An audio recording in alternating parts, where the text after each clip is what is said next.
एकच शत्रू असे आपला, काढू पिटून मिळून तयाला, त्याच्याशिवाय शत्रूच नाही, शोधून काढा मनात पाही, शोधला का पाहिला का, विचार करून सांगले करा, नाव तयाचे बोल भरभरा, हरलास का कबूलच का, सांगते पहा दुष्ट शत्रूचे, नाव नीटरे ऐकतयाचे, अज्ञान अज्ञान, धरुनी तयाला पिटायचे, आपल्या मधून हुसकायचे,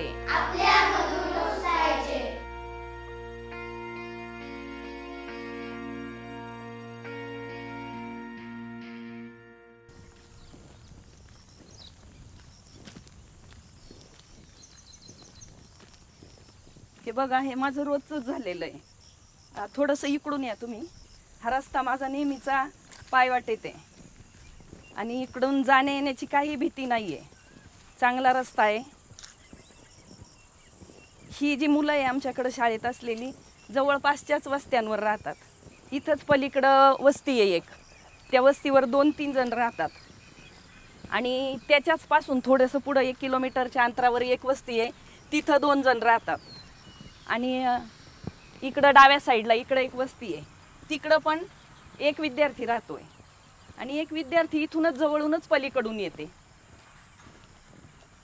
या विद्यार्थ्यांना मला रोजच आणायला जावं लागतं, त्यांचं कसं आहे आणायला गेलं तरच शाळेत येतात, म्हणून दररोज त्यांना आणायला जावं लागतं।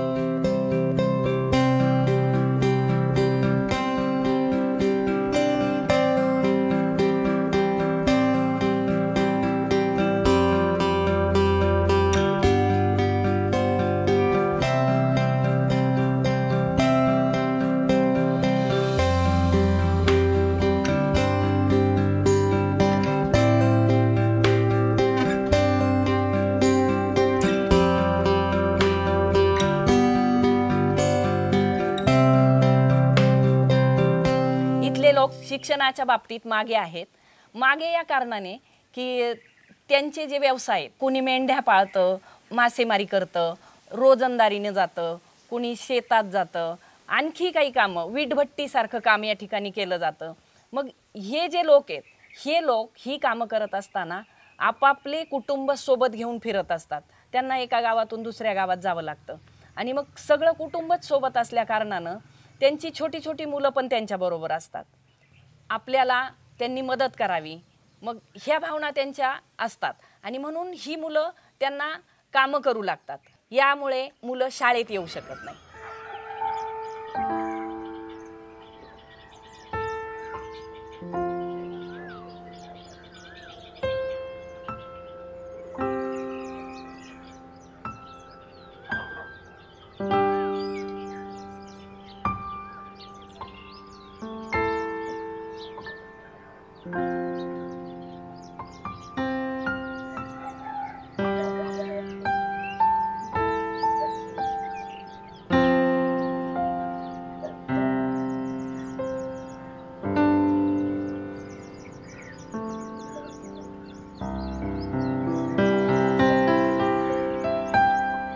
मुलांना मग पाठवा आम्ही शाळेत, पण हे का बकरवाळा कोण नसतं, आम्हाला दुसरा काय कुठं जमीन नाही काय नाही आधार असला तर मग समजा बा पोरं शिकले असते तर चला बा जमीन करून खातील का बा कुठं नोकऱ्याला 10वी 15वी वाली पोरं शिकला त्यांना नोकऱ्या नाहीत, मग काय करणार, शेवटी हे धंदा आपला एकदा वपलं आणलं खालं हेच, बाकी काहीच नाही दुसरं, आम्हाला दुसरा आदेश नाही काय। मुलींना काय नाही, शिक्षण तर लागलं कुठं समजा लावली शिक्षण तर लई तर 4वी 5वी करायची, आपले काढून घ्यायची, झाले 17-18 वर्षाचे लगीन करायचं, दिले मार्गाला।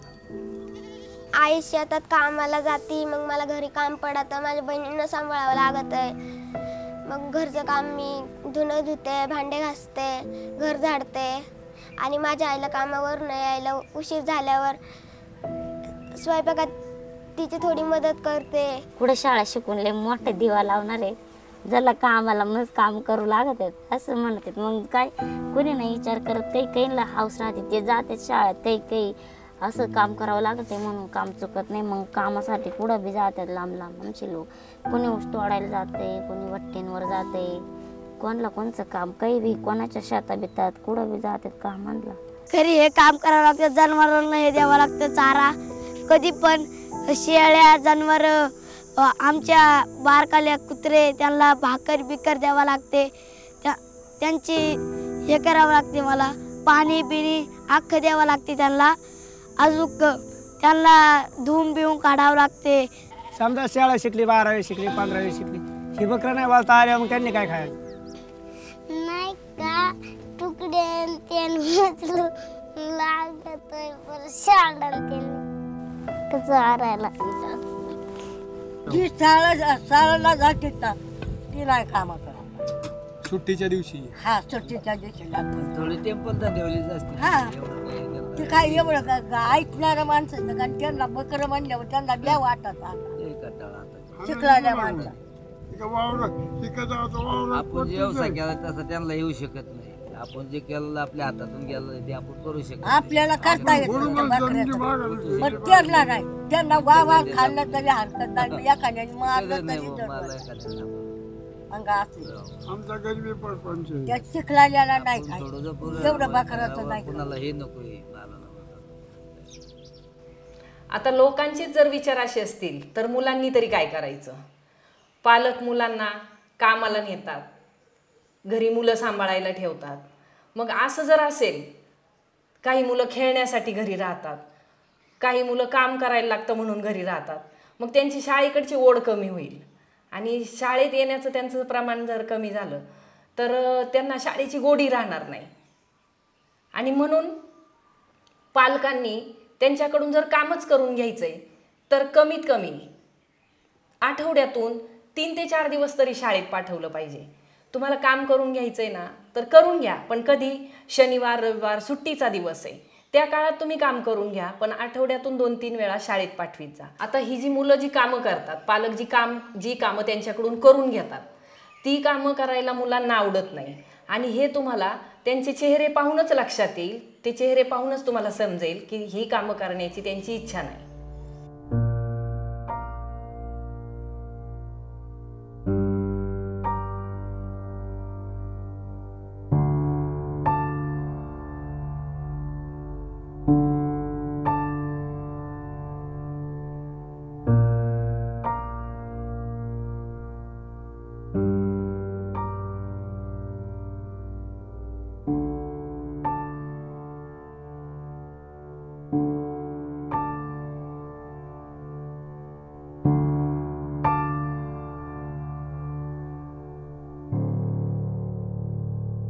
हे मुलगा शाळेत जात नाही, ते म्हणतं बकऱ्या राहायचं, बकरच वळायची शेवटी. आता इथून पुढे काय हे धंदा काहीच नाही ना, बकरं सोडून व्यवसाय काहीच नाही, बकरं सोडून फक्त बकरं वळायची. दुसरं काय शेष धंदा करायचा, दुसरं काही करायचं नाही. दुसरं शाळेत जात नाही म्हणल्यावर बकरं सोडून काही इलाजी. मग आम्ही शाळेत घातलं होतं, ते गेलं नाही. जुन्नरला होतं शाळेत, ते आश्रम शाळेत ते राहिलं 2-3 महिन्यानंतर आलं घरी. मग ते जाईनच शाळेत. मग त्यानंतर मग ते घरीच राहिलं, शेवटी तसंच राहिलं. सर म्हणायचं शाळेत सर वैभावाला पाठवा शाळेमध्ये. वैभाव जाईना का? वैभावाला काय आवडतं? बकरच म्हणतो आवडतीत म्हणा.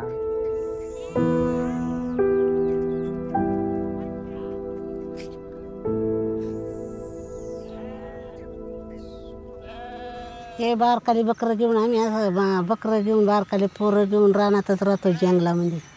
जंगलातच त्याच्यामुळं बकरामुळं पोरं शाळा शिकवता येत नाही, आम्ही शिकलेलं नाही, आम्ही अडाणी. बकरं वळायच चांगलं वाटतं त्यांना.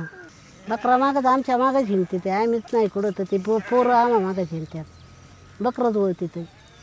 त्या काळात शिक्षण 7वी वाला आहे ना 12वी वाल्याला पण मागं सारीत होता.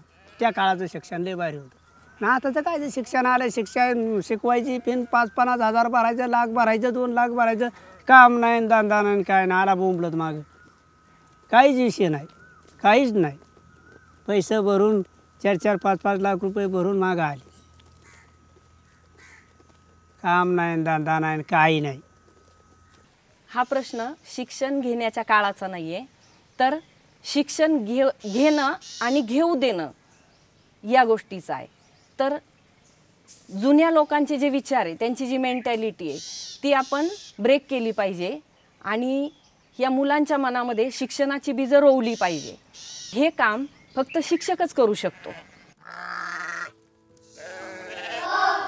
ख ग घ च छ ज झ ट ठ ड ध न. मुलांच्या आईवडिलांकडं पुन्हा पुन्हा जावं लागतं, वारंवार त्यांच्या भेटी घ्याव्या लागतात, त्यांना शिक्षणाबद्दल महत्त्व पटवून द्यावं लागतं, मुलांना त्यांच्या घरी जाऊन घेऊन यावं लागतं आणि हे नेहमीच करावं लागतं. ग्रामीण भाग असल्यामुळं शिक्षणाबद्दल जास्त जाणीव नाही, त्याच्यामुळं पुन्हा पुन्हा येऊन त्यांना हेच सांगावं लागतं. शिक्षणाने कसं प्रगती होते हे त्यांना पटवून द्यावं लागतं. जे तुम्ही केलं आहे तेच तुमची मुलं करू शकतील असं नाही. आणि म्हणून त्यांच्या मनामध्ये त्यांच्या मुलांच्या भवितव्याबद्दल थोडंसं काही चांगलं सांगावं लागतं आणि त्याच्यामुळं मग ही मुलं शाळेत येतात. शिवाजी महाराजांनी दुर्ग किल्ले उभा राहायला पुढील सूचना केल्या. You are so slow, I am so fast, let us run a race up to the mango tree. हा हा हा. सुरुवातीला ही मुलं कमी येत होती, पण त्यांना शाळेत येण्यासाठी, त्यांना शाळेत यायला उत्स्फूर्त करण्यासाठी काय करावं, मग मी काय केलं, त्यांना बिस्किट देते, चॉकलेट देते आणि मग ही मुलं काय करतात, त्यांच्या मित्रांना सांगतात की शाळेत आम्हाला चॉकलेट मिळाले, आज बिस्किट मिळाले आणि मग त्याच्यामुळं ती पण मुलं उत्स्फूर्त होऊन शाळेत येऊ लागली.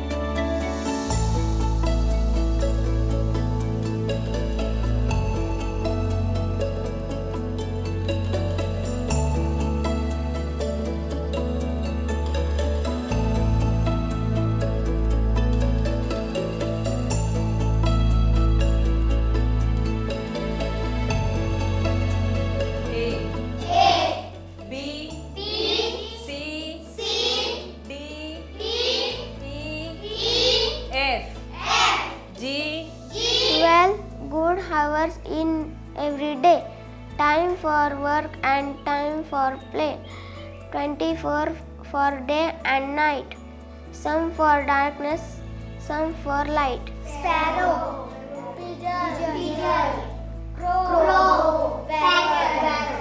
आम्ही शाळेत आलो ना, मग चिन्या आणि मी गोट्या खेळतो. दुपारच्या सुट्टीत भात बीत आम्ही खातो मजेशीर. शाळेत खेळतो वेळतो, खो खो, पकडापकडी चांगलं खेळतो आम्ही.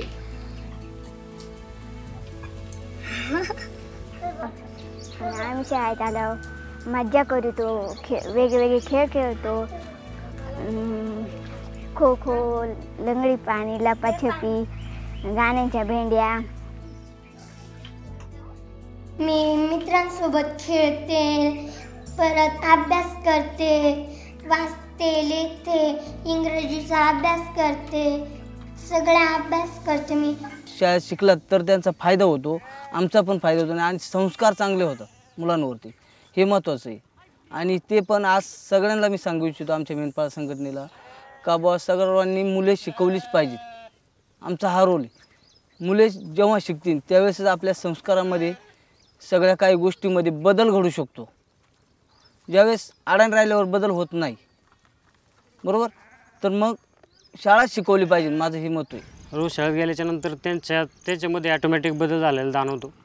घरी असल्याच्यानंतर कंटिन्यू आमच्याशी संपर्क राहिल्यामुळं त्यांच्यात तेवढंच वातावरण होतं, पण जसं शाळेत गेल्यापासून ते आम्हाला काही काही गोष्टी विचारू लागली आणि आम्हाला पण त्यांना सांगायला अभिमान वाटायला लागला. म्हणजे आम्हाला पण वाटायला लागलं त्यांच्यात बदल घडतोय, याच्या अर्थ त्यांचीसुद्धा प्रगती होती. मुले हे मातीचा गोळा असतात, त्यांना आपण जसा आकार देऊ तसे ते घडतात. आपण काही केलं पाहिजे, म्हणजे त्यांच्या अंगी असणाऱ्या कलागुणांना वाव दिला पाहिजे. तर त्यात कुणी त्यांच्या कलेनुसार कुणी डॉक्टर बनू शकतं, कुणी इंजिनियर बनू शकतं, कुणी वकील बनू शकतं, कुणी उत्कृष्ट खेळाडू बनू शकतं. आणि म्हणून त्यांना त्यांच्या या कलागुणांना वाव देऊन त्यांना पुढे नेण्यासाठी आपण मदत केली पाहिजे, प्रोत्साहन दिलं पाहिजे. आणि अशीच त्यांनी शाळेत जाऊन मोठं होऊन गावाचं, तालुक्याचं, जिल्ह्याचं नव्हे तर देशाचं नाव उज्ज्वल करावं, हीच आमची इच्छा.